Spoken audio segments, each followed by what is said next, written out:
ಎಲ್ಲರಿಗೂ ನಮಸ್ಕಾರ. ಇಂದು ಸ್ವಾಮಿ ವಿವೇಕಾನಂದರು ಭಾರತೀಯರಿಗೆ ಕೊಟ್ಟ ಸಂದೇಶವನ್ನೊಮ್ಮೆ ನೆನಪಿಸಿಕೊಳ್ಳೋಣ.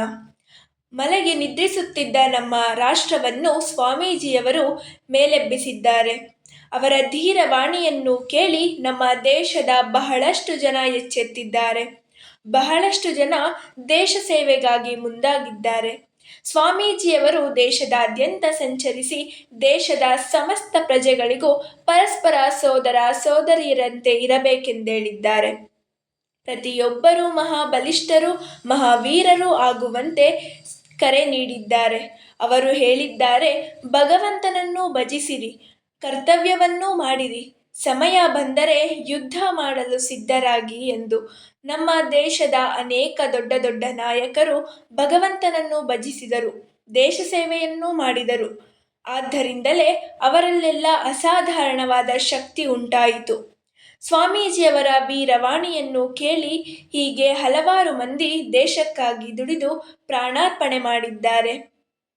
ನಮ್ಮ ದೇಶ ಈಗ ಸ್ವತಂತ್ರವಾಗಿದೆ, ಹಿಂದೆಗಿಂತಲೂ ಹೆಚ್ಚು ಉನ್ನತಿಯನ್ನು ಹೊಂದಿದೆ. ಆದರೂ ಆಗಬೇಕಾದ ಕಾರ್ಯ ಇನ್ನೂ ಬಹಳಷ್ಟು ಇದೆ. ಸ್ವಾಮೀಜಿಯವರ ಆಶೀರ್ವಾದದಿಂದ ನಾವೆಲ್ಲ ಆ ಎಲ್ಲ ಕಾರ್ಯಗಳನ್ನು ಸಾಧಿಸಬೇಕಾಗಿದೆ. ನಮ್ಮಿಂದ ದೊಡ್ಡ ದೊಡ್ಡ ಕಾರ್ಯಗಳಾಗಬೇಕಾಗಿವೆ. ಭಾರತವನ್ನು ಇಡೀ ಜಗತ್ತಿನಲ್ಲೇ ಅತ್ಯಂತ ಶ್ರೇಷ್ಠ ರಾಷ್ಟ್ರವನ್ನಾಗಿ ನಿರ್ಮಾಣ ಮಾಡಬೇಕಾದ ಶಿಲ್ಪಿಗಳು ನಾವೇ. ಸ್ವಾಮೀಜಿಯವರು ಹೇಳುತ್ತಿದ್ದರು, ನಿಮ್ಮೆಲ್ಲರ ಹೃದಯಗಳಲ್ಲಿಯೂ ಭಗವಂತ ವಾಸವಾಗಿದ್ದಾನೆ, ನಿಮ್ಮೊಳಗೆ ಸರ್ವಶಕ್ತಿ ಅಡಗಿದೆ. ಈ ಮಾತನ್ನು ನೆನಪಿನಲ್ಲಿಡಿ ಎಂದು.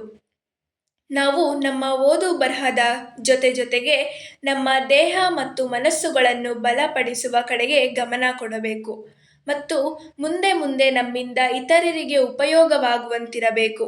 ಹೀಗೆಯೇ ಮಾಡುತ್ತಾ ಹೋದರೆ ನಾವು ಇತರರಿಗಿಂತಲೂ ಉತ್ತಮ ವ್ಯಕ್ತಿಗಳಾಗಿ ಬೆಳೆಯುತ್ತೇವೆ ಮತ್ತು ಹೀಗೆ ಮಾಡಿದರೆ ನಮ್ಮಿಂದ ನಮಗೂ ಶುಭವಾಗುತ್ತದೆ ಮತ್ತು ರಾಷ್ಟ್ರಕ್ಕೂ ಶುಭವಾಗುತ್ತದೆ. ಇದರಿಂದ ಸ್ವಾಮೀಜಿಯವರಿಗೂ ಸಂತೋಷವಾಗುತ್ತದೆ.